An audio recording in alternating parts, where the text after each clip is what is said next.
Hello, Obaidul Quader বলছেন? কে হ্যাঁ, আপনি? আমি নাগরিক টিভি থেকে নাজমুস সাকিব। ও, কোথা থেকে? আমি আমেরিকা থেকে। আমরা ওই যে নাগরিক টিভি, আমাদের একটা চ্যানেল যে আছে। হ্যাঁ, হ্যাঁ, নাম হ্যাঁ, শুনেছি। জি জি। আগেও চিন্তা করতো। জি। তোমাকে আগেও আমি চিনতাম। আচ্ছা আচ্ছা, আপনি মনে হয় আমার ভিডিও দেখেছেন। হ্যাঁ, দেখেছি। তো ওই যে আপনার একটা ইন্টারভিউ দেখলাম, মানে খুব ভাইরাল হলো একটা ইন্ডিয়ান গণমাধ্যমে, আপনি একটা সাক্ষাৎকার দিয়েছেন। তো ওইটা নিয়ে একটু জানতে চাচ্ছিলাম আর কি। এই যে বলা হচ্ছে যে আপনি 5 আগস্টে নাকি ওই যে বাথরুমে আপনাকে পালিয়ে থাকতে হয়েছিল, তারপরে মানে ছাত্রদের সহায়তায় আপনি প্রাণে বেঁচে ও যান। তো বাড়ি একা করছে তখন, এছাড়া উপায় কি ছিল? তো আপনি কি তাহলে আর বলতে চান যে সত্যটাকে কেন? মানে ছাত্ররা কি তাহলে আপনি কি আপনাকে রক্ষা করেছে? হ্যাঁ, এটাও তো ঠিক। কিন্তু কিন্তু অনেকে তো বলছে যে ওই সময় মানুষের মনে যে ক্ষোভ ছিল মানে আওয়ামী লীগের প্রতি বা আপনাদের প্রতি, তো সে সময় ছাত্ররা আপনাকে রক্ষা করবে, মানে এটা অনেকের কাছে মানে বিশ্বাসযোগ্য হচ্ছে না বিষয়টা। ওরা বলছে আপনার উপর রাগ ছিল, কিন্তু আপনার সামনে এসে আমাদের রাগ পানি হয়ে গেছে। তো এরপরে আপনি তাহলে 3 মাস তো দেশেই ছিলেন। হ্যাঁ, ছিলাম। তো দেশ থেকে মানে তাহলে মানে গেলেন কিভাবে? ওখানে আপনাকে কারা সহযোগিতা করলো, এটা কি বলা যাবে? এটা কি বলা যায়? আচ্ছা। তো এখনো মানে দেখা যাচ্ছে যে তিন মোহাম্মদে। মাস পরে আমার আর জি আচ্ছা, বলেন। যেভাবে তল্লাশি, বাড়িতে বাড়িতে অভিযান, আত্মীয় স্বজনের বাড়িতে তল্লাশি, এসব একবারে চরমে। তো এটা, তাছাড়া তখন শরীরটাও আমার একটু সমস্যা হয়ে পড়ছিল, অনেকগুলো ওষুধ খেতে হয়। তো ওষুধ খেলে আমি ভাবলাম যে অ্যারেস্ট হলে তো আমাকে ওষুধ খাওয়ানোর হলো। তো তো অনেক কিছু চিন্তা করে আমি শেষ পর্যন্ত সিদ্ধান্ত নিলাম ওখানে আর থাকবো না এর।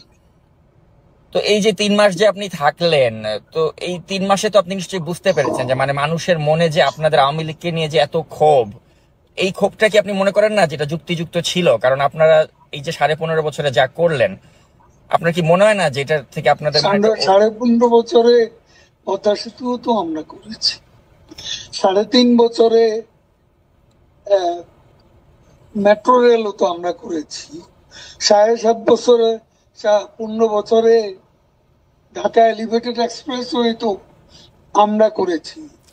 কিন্তু আপনারা কত! যে উন্নয়ন করেছেন, উন্নয়নমূলক কর্মকাণ্ডের নামে যে জনগণের ভোটাধিকার আপনারা যে কেড়ে নিয়েছিলেন, আপনি কি মনে করেন না যে এটা এটা একটা আপনাদের ভুল ছিল?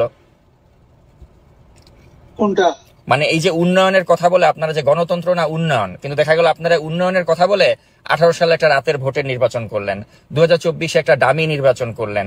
তো এই যে জনগণের যে ভোটের অধিকারটা কেড়ে নিয়েছিলেন, আপনি কি মনে করেন না যে এটা আপনাদের একটা ভুল সেগুলো সিদ্ধান্ত ছিল? আলোচনার অপেক্ষা রাখে, সেগুলো চর্চা করার বিষয় আছে।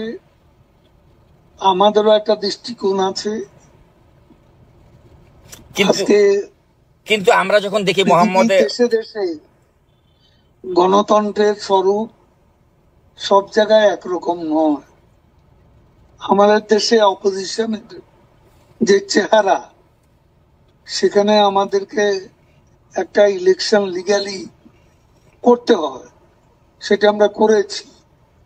তো এটা কিন্তু উন্নয়নকেও আমরা, দেশের মানুষ যা চায়, আজকে আপনি অপিনিয়ন পোল নেন, বেশিরভাগ লোক শেখ হাসিনা আবার আসুন, এবং শেখ হাসিনাকে আমরা চাই, এই কথা আজকে মানুষের মুখে। ইলেকশনটা হলে বুঝবেন, না, কিন্তু এটা তো আপনি যেহেতু আওয়ামী লীগ করেন আপনি সেটা বলছেন, কিন্তু মানুষ পাবলিক শেখ হাসিনাকে বলবে। কিন্তু পাবলিক পারসেপশন হচ্ছে যে আপনি দেখেছেন যে শেখ হাসিনা যদি সত্যি মানে ওই সিচুয়েশন থাকতো না, দেশে থাকতেন, ওনাকে তো দেশ ছেড়ে পালিয়ে যেতে হয়েছে। তো এটা কি তার রাজনীতির জন্য একটা লজ্জাজনক অধ্যায় না? ন, আমি এটা মনে করি না। তখন তার বেঁচে প্রয়োজন ছিল, কারণ তাদের সেদিন প্ল্যানই ছিল তাকে কিল করবে। আচ্ছা, বেগম খালেদা জিয়াও তো মারাত্মক শারীরিকভাবে অসুস্থ ছিলেন, কিন্তু কই, উনি তো কম্প্রোমাইজ করেননি, উনি তো আপোষ করেননি, উনি তো দেশেই থেকেছেন, উনি তো তাকে চিকিৎসাও করতে অসুস্থ দেননি। হয়ে করেন না। হ্যাঁ, কিন্তু উনি তো আপনাদের আপনি সাথে তো কম্প্রোমাইজ একই করলে, কথা বলছেন। তো আপনারা তাকে বিদেশে যেতে দিতেন, তো তিনি তো কম্প্রোমাইজ করেননি, কিন্তু আপনাদের নেতৃত্ব কম্প্রোমাইজ করে ভারতে চলে গেলেন। কম্প্রোমাইজ করে যায়নি, তাকে বাঁচার দরকার ছিল, সেই জন্য চলে আসছে। কিন্তু আপনার কি মনে হয় না যে আপনারা ওই সময়টাতে যখন শাসনভারে ছিলেন তখন আপনারা এমন এখন সবকিছু। বাংলাদেশে অপিনিয়ন পোল নেন, মানুষ কাকে সমর্থন করে, আমি সেই কথাই যাচ্ছি। আচ্ছা, সেটা ঠিক আছে, এটা আপনি যেহেতু আওয়ামী লীগ করেন, আপনি ভাববেন বা বিশ্বাস করবেন যে আমি আপনার সে দলের প্রতি কথা মানুষের সেবা সমর্থন। পাবো কেন? দেশে পাবলিক অপিনিয়ন কোন জায়গা, এটা কি আপনি জানেন না? এখন আপনি একটা দলের সমর্থক হলে তো জানবেন না, না, এটাই স্বাভাবিক। না, আমি কোনো দলেরই সমর্থক না। আমি আপনি যখন তো বায়াস, না, আমি কখনোই বায়াস্ট না। when you are biased as a journalist, তখন আপনি ঢালাও অভিযোগ আচ্ছা, করবেন। আচ্ছা, সাংবাদিক বলতে আপনারা কি, কোনো মানে নেই। সাংবাদিক বলতে মানে কারা বায়াস ছিল না? এই যে আপনার নাইমুল ইসলাম খানের মতো লোকরা, বা যারা ওই যে শেখ হাসিনার প্রেস কনফারেন্সে গিয়ে ভালো ভালো কথা বলতো। তাদের কথা বাদ, আপনি নিজেই বায়াস। আমি সবার কথা তো বলছি না। আচ্ছা, আপনি আমাকে বায়াস বলেন? বায়াস লোক তো আছে। আপনি নিজেও তো সাংবাদিকতা করেছেন, তাই না? আপনি নিজেও জানেন যে সাংবাদিকদের কাজ হচ্ছে প্রশ্ন করা। আমি ওই প্রশ্নটাই আপনাকে করছি, তো সেজন্য আমি সে প্রশ্ন করে লাভ তো নেই, প্রশ্ন করে যা নেবেন সেটা লিখতে পারবেন না, কারণ আমি আওয়ামী লীগের যে সেটি, সেটা আপনি প্রচার করতে পারবেন না। আমি অবশ্যই প্রচার করতে কথা পারবো, বলার জন্য বলছেন। এবং আমি যেটা কথা আপনার সাথে হ্যাঁ। হচ্ছে পুরোটাই আমি আনকাট প্রচার করব। কিন্তু আমি যেটা জানতে চাই যে আপনাদের কি এখনো কোনো অনুশোচনা বা আত্ম উপলব্ধি হয়েছে যে আপনারা যা করেছিলেন না, সেগুলো সে সঠিক কথা- ছিল না? না, আমাদের আত্ম উপলব্ধি, আমাদের আত্মসমালোচনা থাকতে পারে, এবং সেটা নিয়ে আমরা চর্চা করব যখন আমরা দেশে ফিরব, এবং সেখানে আলোচনা করে ভুল হয়ে থাকে আমরা ভুল স্বীকার করব, সেটা দেশে বিদেশে বসে। কিন্তু দেশে কি যাওয়ার মতো বাস্তবতা আপনাদের হবে আদৌ? কারণ আপনাদের নেতাকর্মীরা সবাই তো মানে পলাতকই বেশিরভাগই, কাউকেই তো আমরা দেখতে পাচ্ছি না। আদৌ কি দেশে আসার মতো কোনো সিচুয়েশন কখনো হবে আপনার মনে হয়? The sun rises every day, but the night before তো আরেকটা প্রশ্ন করতে চাই, আরেকটা প্রশ্ন আপনাকে করতে। এটা তো আপনি জানা, এটা ইংরেজিটার বাংলা, একটু ভাবেন। এ ধরনের অবস্থা থেকে we can get out of this, মানে আপনার enemy position। হুম এখন আমরা যে অবস্থা আছি, we can get out of the gutter, হুম আমি সেটাই মনে করি। না, সেটা ঠিক আছে, আশাবাদী আপনি গাটারে পড়ে গেছেন, গাটার থেকে you can get out of the gutter, ওই বিশ্বাসটা আপনার আছে। কিন্তু কথা হচ্ছে এই গাটারে আপনারা পড়লেন কেন? হ্যাঁ, I এই can এই get out of the gutter। হ্যাঁ, তো ওই উপলব্ধিটা কি আপনাদের হয় যে এই গাটারে পড়লাম কেন? গাটারে পড়েছি নিজেদের স্বেচ্ছাচারিতার কারণে, ভোট চুরি করে ক্ষমতায় থাকার কারণে, অপোজিশনকে কোনো স্পেস না দেওয়ার কারণে। তো এই উপলব্ধিটা না আসলে কি আপনি মনে করেন যে বাংলাদেশে আসলে রাজনীতিতে প্রত্যাবর্তন করা সম্ভব? আমি আপনাকে বলছি, মানুষ এখন কেন মনে করছে, এমন আন্দোলনে যারা অংশ নিছে, সেই জঙ্গি উত্থানে, তারাও তো এখন কেন মনে করছে তারা ভুল করেছে? আচ্ছা, তাই যদি হয় তাহলে এই আন্দোলন সঠিক ছিল। মানুষ যদি আপনাদের পক্ষেই থাকে তাহলে আপনারা কেন দেশে আসছেন না? সময় হলে দেখবেন। আচ্ছা, আরেকটা প্রশ্ন একটু আপনাকে করতে চাই যে আপনাদের সময় তো অনেক ব্যবসায়িক দুর্বৃত্ত ছিল যারা আপনাদের প্রশ্রয়ে অনেক টাকার মালিক হয়ে We গিয়েছিল। are waiting with bated breath দেশে আসার জন্য। আচ্ছা, bated breath আচ্ছা, তো এই যে আমরা আসবো।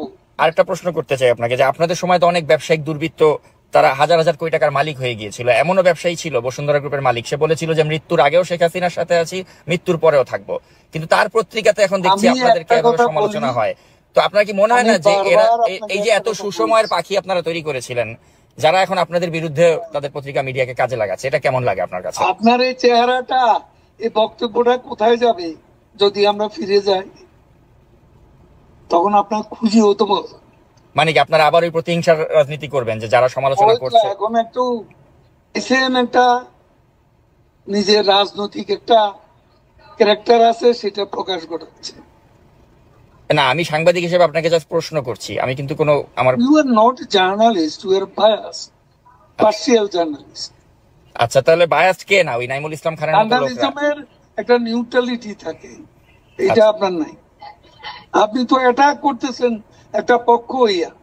ইউনুসের লোকেরা যেভাবে বলে, ফান্ডামেন্টালিস্টরা আজকে যেভাবে আমাদের বিরুদ্ধে বলে, আপনি তাদের সেই চিন্তা চেতনার প্রতিধ্বনি করছেন। আচ্ছা, এই ধরনের আমার সাথে কথা বলে লাভ কি? আর আমাদের দল নিষিদ্ধ, এখন আপনি এটা তো প্রকাশ করতে পারবেন না। না দরকার কি আমার ইন্টারভিউ? না, তারপরে আমি যেটা জানতে চাই আপনার কাছে শেষ পর্যন্ত, যে মানে আপনাদের কি মনে না, হচ্ছে আমার না জানার দরকার নেই। যে আপনারা জনগণের না, কাছে? I don't want to talk to you. আচ্ছা, আপনি প্রশ্ন করছেন, তো প্রশ্নের মধ্যে আপনার পার্সিয়ালিটি প্রকাশ ঘটাচ্ছেন। আপনি একটা পলিটিক্যাল ক্যাম্পের সাথে জড়িত, সেটা প্রকাশ ঘটাচ্ছেন। প্রশ্ন এইভাবে করে না। একজন নিউট্রাল জার্নালিস্টের প্রশ্ন এরকম হয় না। আচ্ছা, শেষ প্রশ্ন আপনাকে যেটা করতে চাই, তাহলে আপনারা কি কখনোই জনগণের কাছে আপনাদের অতীত কর্মকাণ্ডের জন্য ক্ষমা চাবেন না? আমি সে কথা জবাব দিয়েছি, শুনতে পাননি? আচ্ছা আমরা যাই করব দেশে গিয়ে করব। আচ্ছা, ঠিক আছে, আমরাও আপনাদের দেশে আসার অপেক্ষায় থাকলাম। আপনি ভালো থাকবেন। তো তখন আর আপনার দেখা যাবে না। ও আচ্ছা, আপনারা প্রতিহিংসার রাজনীতি করবেন আর কি, যে আমাদেরকে দেশে আসলে একদম না, আমরা তো করবো না, আপনি নিজেই পালাবেন। ও আচ্ছা আচ্ছা, মানে মানে আপনাদের আপনি নিজেই পালাবেন, মানে আপনাকে কঠিন আপনি কয়েকটা যে জার্নালিস্ট, হ্যাঁ, আর নিজেই পালাবেন। মানে আপনাকে কঠিন প্রশ্ন করার অপরাধে আমাকে দেশ ছাড়তে হবে, মানে ওই আগের বাংলাদেশটাই কঠিন আপনারা? প্রশ্ন না, সত্যতামূলক প্রশ্ন, আচ্ছা কঠিন প্রশ্ন। আচ্ছা, আপনি আমার প্রশ্নকে শত্রুতামূলক মনে করছেন, কিন্তু আমি আসলে সাংবাদিক হিসেবেই আপনাকে প্রশ্নগুলো করলাম। উনি সংযোগটি বিচ্ছিন্ন করে দিয়েছেন।